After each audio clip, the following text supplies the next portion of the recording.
Indonesia Madani dan salam Sabah Maju Jaya. Apa kabar semua? Selamat datang ke podcast Diorang Bilang, podcast yang pertama dan julung kalinya disiarkan menerusi Facebook Kementerian Pembangunan Luar Bandar Sabah, KPLBS. Saya Rain Sukyang dari Komunikasi Korporat dan Teknologi Maklumat KPLBS. Podcast kali ini kita ada tetamu undangan kita. Hari ini saya ditemani oleh seorang figura pemimpin yang sangat dikenali ramai dan tidak asing lagi. Beliau yang saya maksudkan ialah Yang Berhormat Datuk Zahid Jaid. Apa kabar Datuk? Sehat Datuk? Syukur dalam keadaan sehat walafiat. Terima kasih. Kita berkesempatan untuk menembu bual Datuk pada hari ini. Kita sendiri sedia maklum bahwa jadwal Datuk memang sangat padat dan kami di sini ucapkan terima kasih pada Datuk karena sudah meluangkan sedikit masa untuk ditemu bual pada podcast kali ini. Sebelum kita temu bual bersama Datuk pada hari ini, sedikit latar belakang mengenai Datuk. Beliau merupakan Menteri Pembangunan Luar Bandar Negeri Sabah dan juga ahli Dewan Undangan Negeri bagi DUN N14 Tamparuli. YB Datuk Jaid telah berkecimpung dalam dunia politik dari sejak tahun 2004. Betul nggak Datuk? Dari 2004 atau ada lebih awal dari 2004 Datuk? Sebenarnya lebih awal dari itu, saya sebagai ahli politik biasa mengikut mempelajari perjalanan ke sini ke sana, mengikuti sehingga lah telah dikenal pasti sebagai kandidat dan diparakui dan diterima. Itu bermulanya. Oke. Itulah sedikit mengenai Datuk dalam dunia politik. Oke. Pagi ini kita akan tanya peranan dan pandangan beliau dalam memajukan kawasan luar bandar dan cabaran-cabaran yang dihadapi, serta harapan beliau untuk masa depan Sabah. Oke, soalan pribadi untuk Datuk lah, kita tanya untuk Datuk. Datuk lahir dan membesar di Tamparuli. Adakah kenangan yang pada masa kecil itu kan yang Datuk tidak boleh lupa sampai sekarang? Sebenarnya banyak kenangan-kenangan yang tidak dapat dilupakan karena bila saya membesar dalam banyak tempat. Sebab arwah bapak saya seorang penoreh. Jadi bila dia pergi tempat-tempat tertentu, sekejap dia pergi Tepokon, sekejap dia pergi Mangkalandoy, sekejap dia pergi estate. So banyaklah yang tempat-tempat, tetapi saya masih ingat tempat yang sangat membawa kenangan saya itu ialah semasa di estate Tepokon. Kenapa di estate Tepokon itu Datuk? Pertama, dia agak dekat dengan kampung di orang Alau Lama. Kedua, kami lama di sana. Dan ramai budak-budak yang sebaya dengan saya, kebanyakan tidak sambung sekolah lagi. Ada pun ramai yang tidak terlampau ceria, maju jaya, dan sedikit sebanyak yang termasuk dalam kepimpinan. Oh, jadi kebanyakan yang dari pengalaman Datuk ini memang di mana itu Tepokon. Tepokon memang ada kenangan yang istimewa lah di kawasan sana untuk Datuk kan. Di sana sebab saya terlibat dalam menoreh getah. Menoreh getah estate.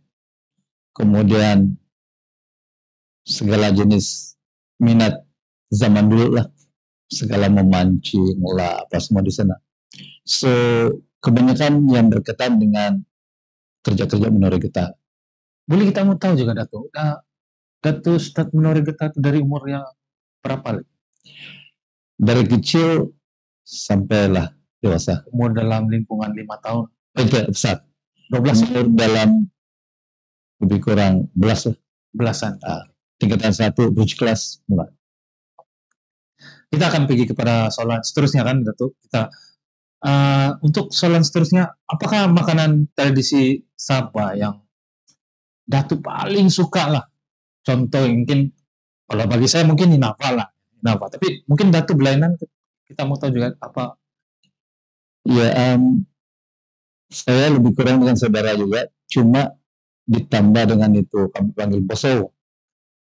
Boso itu dalam bahasa dusun macam kalau tidak jeruk kan? Jeruk. Dan akhir-akhirnya kami diperkenalkan dengan Hinata. Diambil sambungan dari boso dan Hinata itu mencampur sayur-sayur lain itu seperti pakis lah, pucuk ubi lah, menjadi kebiasaan. Oke. Kebiasaan. Itu memang makanan kegemaran. Betul. Oke, kalau kita pergi pula soalan yang seterusnya. Kita dalam kalau Dato lah, bukan seorang ahli politik lah kan. Rasa-rasanya apa yang Dato bikin sekarang? Saya pun tidak tahu kalau bukan ahli politik. Mungkin terlintas di pikiran Dato. Iya, sebenarnya saya masuk politik pun secara tidak disadari. Sebab talent itu, ini kira macam Dato secara langsung sejalan terlibat secara tidak langsung. Sebab kalau betul dari segi latar belakang terlalu kecil perjalanan itu. Sebagai orang yang akan memulakan karir sebagai politician. Tetapi perjalanan masa, perhubungan dengan kawan-kawan, dan perkembangan semasa itu menyebabkan saya secara tidak langsung termasuk di dalam. So, by accident, tidak dirancang, lebih kurang begitulah. Tidak terwujud itu keperluan, kewujud itu ruang.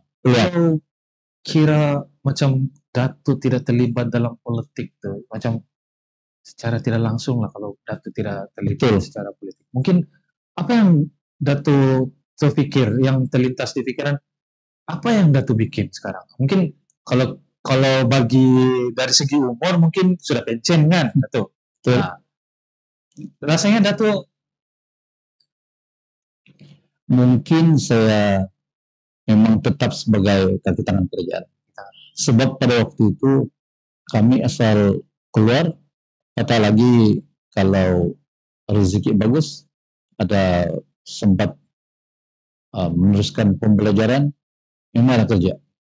So, kalau keadaan seperti yang dikatakan tadi, memang saya sebagai kaki tangan kerjaan biasa. Oke. Kita pikir pula soalan yang seterusnya. Dato ini kan dengar-dengarnya ada minat alam semula jadi ya. Adakah tempat yang Dato suka pergi? Yang selalu orang bilang kan, bukanlah mungkin dalam setahun mungkin ada 2-3 kali. Tempat yang betul-betul Dato pergi kan nih untuk Dato berehat, untuk meluangkan masa dengan keluarga, dengan cucu semua. Adakah tempat yang istimewa untuk Dato yang di Sabah? Saya sebenarnya ataupun Dato lagi suka kepada Topokon. Ya, saya sebenarnya ada ruang dan peluang juga berjalan-jalan secara tidak langsung. Karena dulu kebetulan semasa saya menjadi pegawai daerah, tidak lama kemudian saya ada peluang sebagai pengurus pasukan Sabah, bola sepak. Wah, ini saya baru tahu. Jadi sebagai pengurus pasukan bola sepak dan juga sebagai Sekretaris Agung pada waktu dinamakan SAFA, Sabah Football Association. saya mendapat peluang banyak tempat negara. Sebut asal ada kegiatan main bola dulu, sebut Eropa, sebut Asia Tenggara, saya kami menjadi ya kira orang di depan juga dalam mewakili negeri dan negara ke negara-negara itu, maka itu telah memberi saya peluang untuk dikemukakan kepada sukan bola sepak itu, dan seterusnya secara langsung saya kenal dan terkenal dalam bidang itu. Tempat yang mana yang Datuk rasa yang Datuk pergi di luar negara ada? Luar negara. Tempat apa yang di mana yang Datuk suka? Banyak tempat yang saya pergi. Kalau ingat lagi. Pilihan pertama Datuk. Ya. Yang saya tidak lupa perjalanan kami ke Eropa lah. Eropa kira jauh. Eropa di sana kami pergi lewat 5 negara. Untuk time zaman Datuk saya rasa macam sukar. Ya jauh. Itu musim pergi Switzerland, France, England, kemudian kami telah dibawa lah ke tempat-tempat yang begitu. Tapi yang paling tidak saya lupakan semasa kami pergi ke Sukan Olimpik. Negara di Amerika. Oh, Amerika Syarikat. Pada waktu itu final antara apa itu? So itu musim kami pergi di Amerika bersama dengan kepimpinan bola sepak negara. Semua ahli majlis tinggi bola sepak negara pergi. Semua dapat menyaksikan. Itulah. Itu musim masih lagi doang si yang pemain Brazil itu. Brazil final dengan France kalau tidak silap saya pada waktu itu. Seru. Kira untuk tempat yang Datuk pergi itu memang Datuk tidak boleh lupa lah kan? Betul lah, sangat boleh. California. Saya secara jujur saya mengenali Datuk ini pun saya tahu Datuk seorang yang aktif kan, ya. Datuk seorang aktif.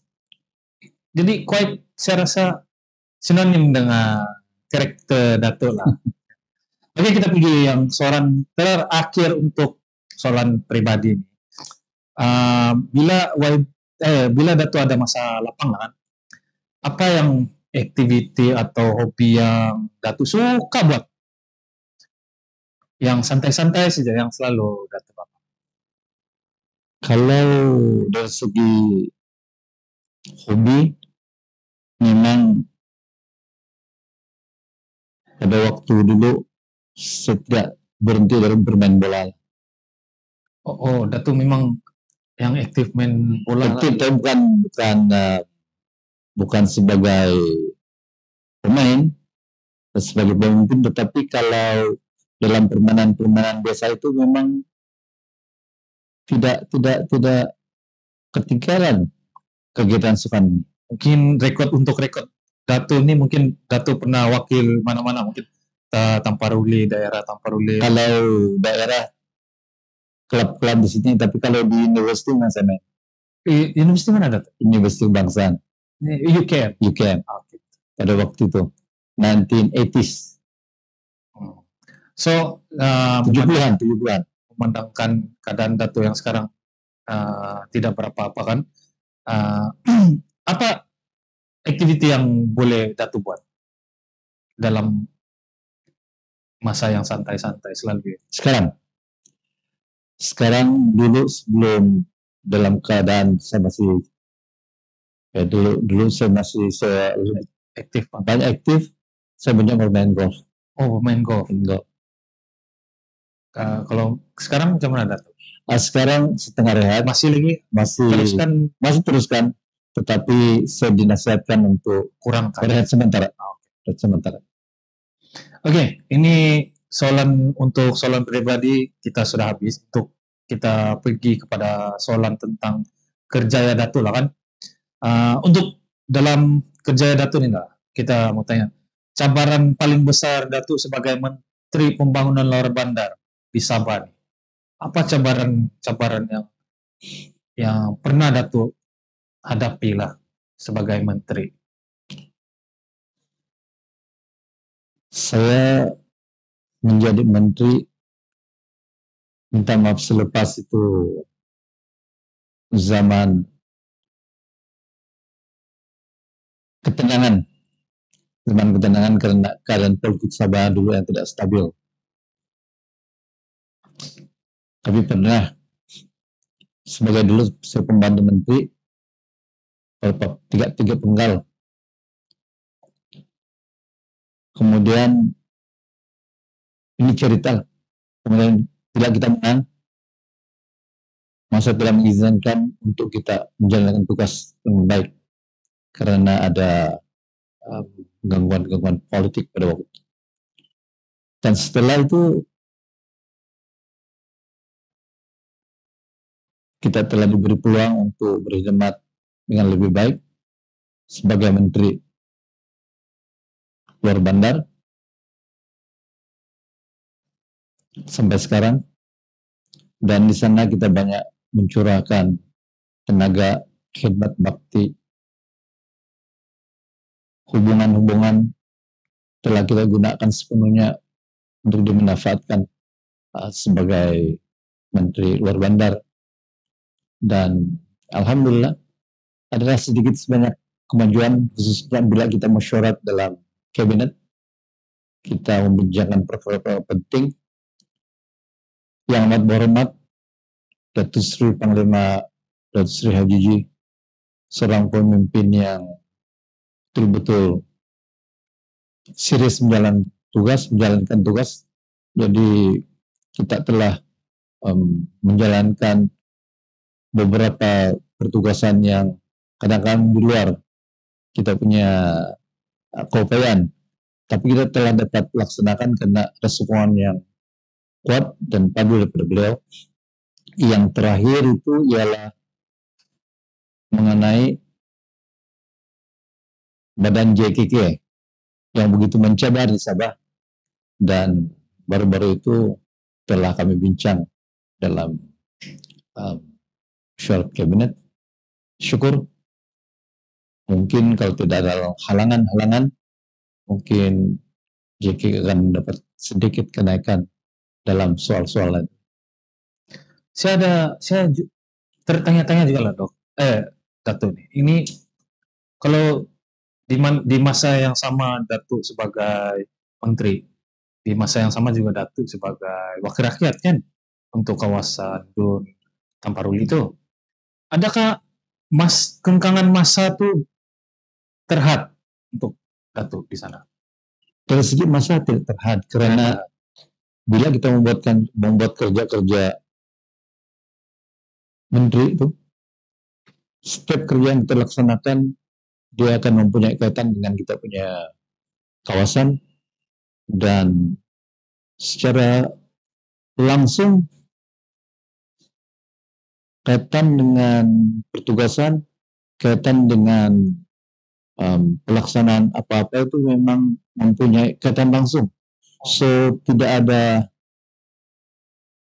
kerenggangan di sana. Ada nampak dia punya keakraban. Oke, kita pergi pula soalan seterusnya. Kita tanya tentang ini pula. Inisiatif Sabah Maju Jaya, SMJ. Sekarang jadi fokus pembangunan Sabah. Apa pandangan Datuk pasal kesan program ini, terutama di kampung-kampung? Pada pendapat saya, SMJ ini kesan untuk SMJ ini mempunyai kesan yang besar kepada rakyat. Tetapi dia bergantung kepada kementerian tertentu, fungsi kementerian itu. Berkaitan dengan Kementerian Luar Bandar, khususnya yang berkaitan dengan perumahan, kerjaan telah membina rumah untuk semua kawasan. Tidak kira pegangan politik, dalam 73 kawasan, kerjaan telah beri peluang bermulai dari tahun 2022. Jadi saya tengok di sini cabarannya besar, tetapi semangatnya kepada kehidupan rakyat, khususnya yang berpendapatan rendah.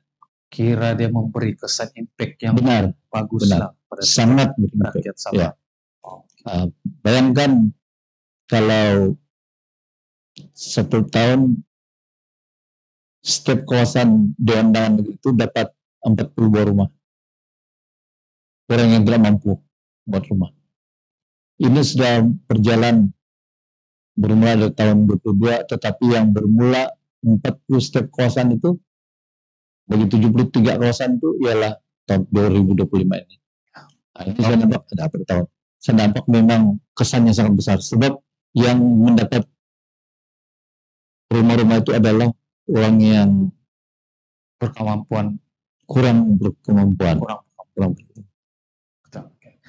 Oke, kita tahu teknologi kita semakin canggih. Macam mana Datuk nampak teknologi ini kan boleh bantu dalam pembangunan SMJ di kampung-kampung? Benar.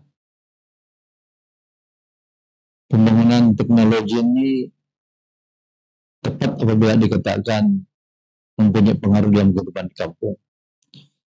Termasuk sekarang ialah zaman teknologi.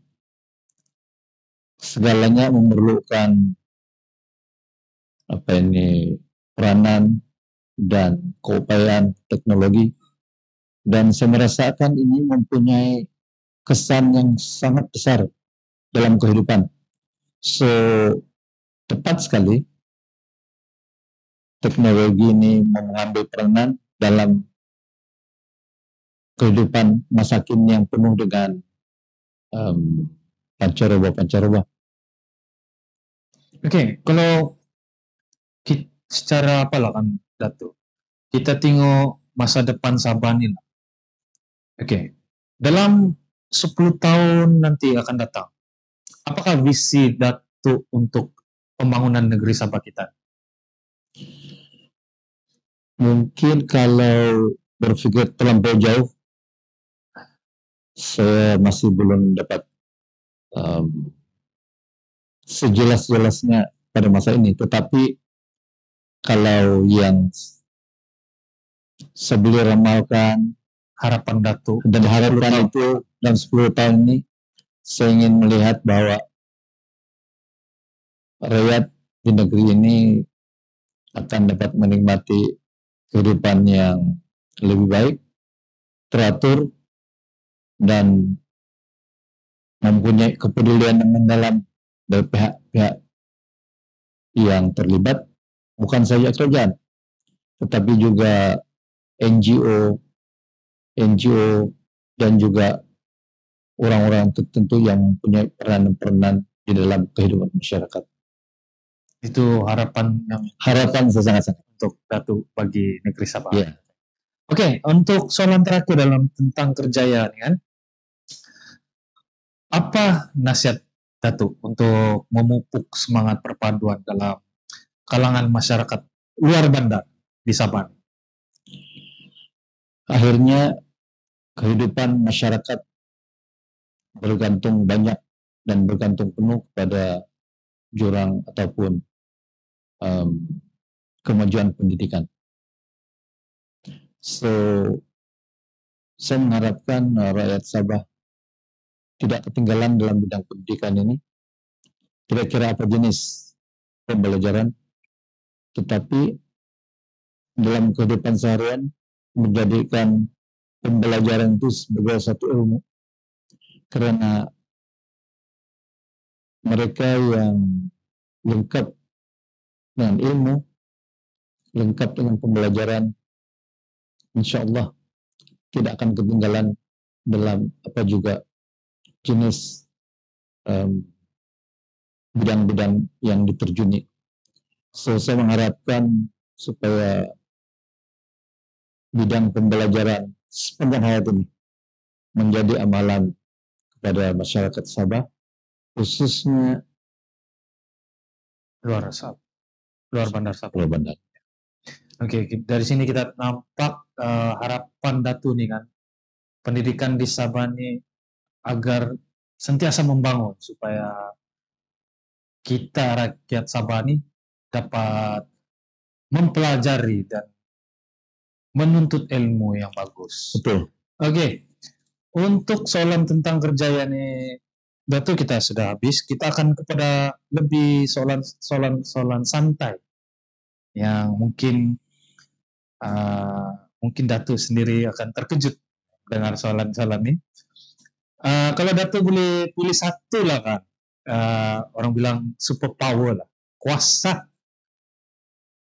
Datu mau pilih yang mana? Boleh terbang kah? Boleh panjat bangunan kan? Ini terpulang sama Datu.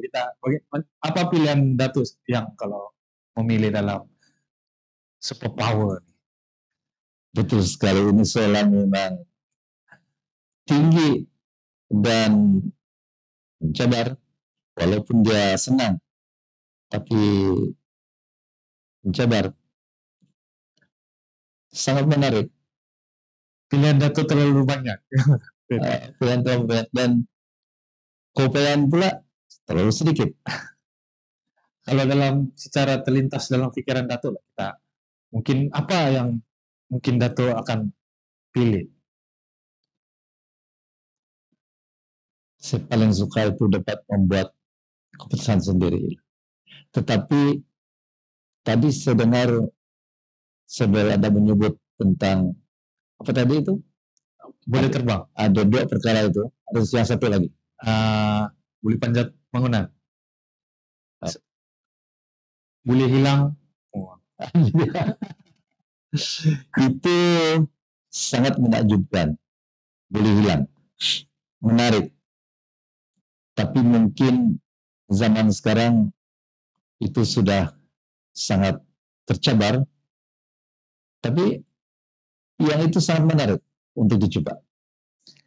Kita dengar yang jawaban Datu yang pertama itu yang Datu boleh buat keputusan.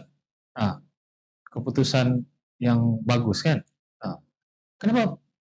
Boleh coba Datu terangkan kenapa Datu mau ambil super power sebegitu? Suka juga dengan tajuk-tajuk yang seperti ini, walaupun sekarang agak mustahil untuk mencapai, tetapi suka juga untuk terlibat dalam proses-proses begini dalam kehidupan seharian. Tapi memang sangat sukar pada masanya. Oke, kita pergi kalau soalan seterusnya lah kita. Kalau Datu diberi peluang untuk ambil 1 cuti hari tanpa kerja, apa yang akan Datu lakukan? Kalaulah ada peluang-peluang seperti ini, teringin sekali saya kalau duduk tidak buat apa-apa dalam kehidupan seharian, sekurang-kurangnya 1 hari tidak buat apa-apa, duduk saja, pikir masa lalu, masa depan, masa sekarang. Dulu dalam bahasa Sabah Malangu, kalau ada satu masa begitu cantik sekali, yang langsung tidak apa-apa, gangguan. Ya, Datu tidak payah memikirkan pasal kerja Semua. Ya, cuma inilah harapan Datu kalau Datu diberikan satu peluang cuti 1 hari tanpa kerja, memang Datu akan berehat santai langsung. Santai. Oke, yang untuk soalan terakhir lah, soalan santai ini kan. Ini pun agak menarik juga lah, soalan dia agak menarik juga lah. Adakah cerita lucu yang sekarang Datu jadi ahli politik nih kan, yang Datu boleh kongsikan? Ada ada momen-momen yang lucu, yang pernah sepanjang Datuk dalam sebagai ahli politik.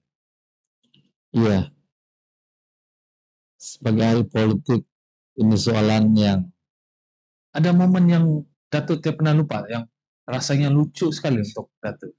ini saya katakan soalan yang sangat menarik untuk dikongsikan.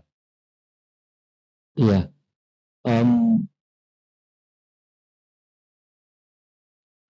soalan yang senang, menarik, tapi berat. Yang saya ingin kongsikan ialah apabila ini berkaitan politik. Ya, Nah, berkenan dengan perjalanan politik ya, Datuk. ini khususnya apabila membuat keputusan pada waktu tertentu. Karena satu kali paling kritikal untuk membuat keputusan ialah apabila kami Datuk belum habis cerita nih, saya rasa macam ada funny dia sudah. funny tetapi menarik juga apabila dengan secara tiba-tiba kita kehilangan kuasa. Itu sedang lebih dari itu. Itu kita paham. Kehilangan kuasa dalam masa 2,5 tahun. 2,5 tahun. Tiba-tiba datang balik. Itu betul-betul. Dia seperti macam datang dan pergi. Datang dan pergi. Tapi tidak selalu. Betul. Tidak selalu. Oke, untuk soalan pendapat lah, kita sekarang masuk kepada soalan pendapat. Kita mau tanya ide pendapat dari Datuk sekarang. Sekarang Datuk banyak memperjuangkan pembangunan luar bandar. Apa pendapat Datuk tentang masa depan golongan belia di Sabah di dalam konteks SMJ? Memang benar. Perjuangan ataupun keterlibatan anak-anak muda sangat penting untuk masa ini dan masa depan. Khususnya yang berkaitan dengan apa yang dikatakan SMJ tadi. Yang amat berhormat Ketua Menteri ada share dengan kami sama dalam pertemuan ataupun dalam kabinet mengenai ruang-ruang yang terdapat dalam SMJ yang dapat bukan saja dikecapi tetapi dapat digunakan sebagai ruang berkhidmat. Disinilah bagi saya ianya amat penting untuk diterokai secara mendalam, peluang untuk berkhidmat, peluang untuk melaksanakan perkara-perkara penting, khususnya berkaitan dengan SMJ ini dalam perjalanan kehidupan harian rakyat negeri Sabah di masa-masa yang akan datang, tertakluk kepada adakah ini masih akan berterusan. Mungkin harapan Datuk ini adalah supaya perjuangan ini dapat diteruskan oleh golongan belia. Itu kalau zaman yang amat berhormat berkhidmat sekarang, SMJ ini jelas di depan. Tapi sekiranya sesuatu perkara yang lain terjadi, itu saya masih kurang pasti. Tapi untuk masa ini, boleh saya katakan bahwa yang amat berhormat Ketua Menteri memberi fokus yang khusus, peruntukan yang besar SMJ ini, peruntukan yang telah diberikan kepada Sabah untuk tujuan-tujuan tertentu, banyak yang telah dihadkan untuk dikhususkan untuk SMJ. So saya berharap mudah-mudahan ini semua akan berjalan dengan licin dan lancar, dan saya mengharap dalam tempo ini mudah-mudahan Tuhan yang Maha Kuasa mengabulkan cita-cita yang amat hormat, yang betul-betul sangat menarik dan memberi kecemerlangan dalam kehidupan anak-anak muda. Kita sama-sama mendoakan lah kan. Mudah-mudahan. So kita akan masuk kepada soalan terakhir, Datuk. Oke. Dengan isu perubahan iklim yang makin serius nih kan, macam mana SMJ boleh bantu supaya kampung-kampung kita boleh kekal lestari? Ini juga satu perkara yang sangat penting karena pembangunan, kemajuan mesti akan diiringi atau diikuti oleh suasana-suasana ataupun keadaan-keadaan penuh kelestarian. Saya melihat dalam SMJ ini banyak ditekankan tentang, antara lain yang ditekankan ialah tentang alam sekitar yang mempunyai kesan yang besar dalam kehidupan masyarakat. Kalau ini semua dapat dikekalkan, dipastikan supaya hanya berjalan teratur, kemas, tersusun. Dalam pemikiran saya, ianya mempunyai satu kesan yang besar dalam kehidupan masyarakat, khususnya dalam kehidupan masa depan masyarakat kita di Sabah ini. Sebab masa depan yang amat hormat betul-betul mengambil berat. Apakah yang perlu dibuat presiden-presiden? Semuanya beliau ambil perhatian. Dan kami selain dapat menyokong, memikirkan, juga sangat bersetuju dengan apa yang beliau cadangkan untuk masa-masa depan, untuk masa depan di Sabah. Oke, di sini kita berada di segmen yang penghujungnya sudah. Kita sudah mendengar bagaimana pendapat Datuk, kita sudah dengar jawaban-jawaban santai dari Datuk tadi tentang kerja Datuk dan juga pribadi Datuk. Dan kami di sini mengucapkan terima kasih juga lah kepada Datuk sebab meluangkan masa untuk kami punya podcast yang pertama untuk Kementerian Pembangunan Luar Bandar. Dan kita akan meneruskan lagi episode-episode yang seterusnya. Dan itu saja dari kami. Dan juga yang terakhir, kami juga mendoakanlah kesehatan untuk Datuk supaya sehat selalu. Oke. Dan selanjutnya, terima kasih lagi sekali lagi untuk Datuk. Dan kita akan berakhir segmen untuk kita diorang bilang. Terima kasih. Sebenarnya saya dari dulu sentiasa menganggap Sabah is the best team.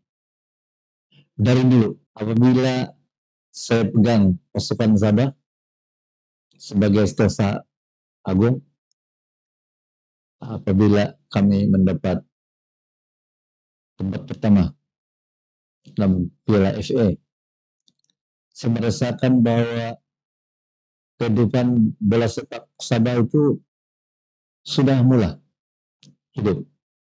Dan dia masih, momentum itu masih di sana. Cuma kadang-kadang masa tidak menyebelahi kita. So, kalau dalam negara Malaysia ini, saya tengok Sabah mempunyai potensi yang baik, walaupun kadang-kadang tidak nampak kecemerlangannya yang sebenar. Ada turun naik Ada turun naiknya. Tapi insya Allah masa depan dengan kepemimpinan sukan yang baik, dengan organisasi sukan yang baik, mudah-mudahan dengan izin Tuhan Sabah akan menuju ke sana. Ya. Memang JDT itu mempunyai keadaan-keadaan luar biasa, tetapi tiada yang mustahil karena Sabah. Saya masih teringat adalah yang berpotensi dan mempunyai masa depan yang baik. Oke, itu dalam negara Sabah, tetap Sabah orang bilang. So untuk kalau di luar macam mana? Adakah klub kah ataupun negara terus kah? Untuk luar negaranya macam mana? Sebenarnya dari segi perkembangan bola sepak yang di negara luar ini, sejak kebelakangan ini saya ada ketinggalan dari segi sejarah dan perkembangan pemainnya. Sebab sudah setelah dalam beberapa tahun saya tidak mengikuti secara dekat perkembangan bola sepak luar negara ini. Sebenarnya kalau jadi dari dulu macam mana Dato memang minat yang mana? Dulu memang sangat minat, memang Brazil dan Italia itu sebenarnya minat pada dulu. Tapi sebab saya tengok Brazil pada waktu itu, masa saya tengok Piala Dunia di Los Angeles, Brazil memang betul-betul dalam semangat yang tinggi pada waktu itu. Dan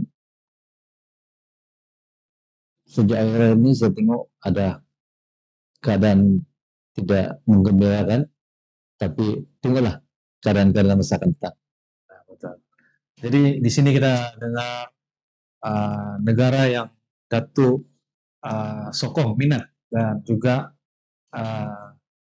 dalam negara Malaysia ini dia tetap menyokong Sabah FC.